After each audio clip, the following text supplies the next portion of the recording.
Good afternoon mga kagulay, mga kasaka. Nandito po ako sa isang area ng aming gulayan sa paaralan. At samahan niyo po akong mag-harvest ng native patola. Ayan. So i-harvest na po natin itong native patola. Good afternoon, good vibes, magandang buhay po. Ayan. I-harvest na po natin ang patola. Ayan.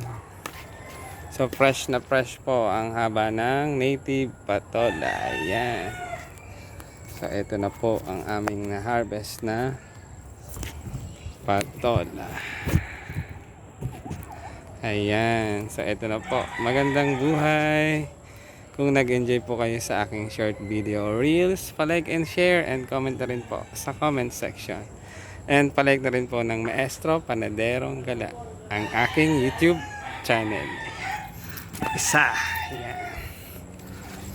I-harvest pa po natin yung iba. Ayan. Medyo bumagsak po yung aming tawag dito dahil umuulan. Ang aming trellis o ang aming palapala, yung pagapang. Ayusin po yan ni Kuya Leo.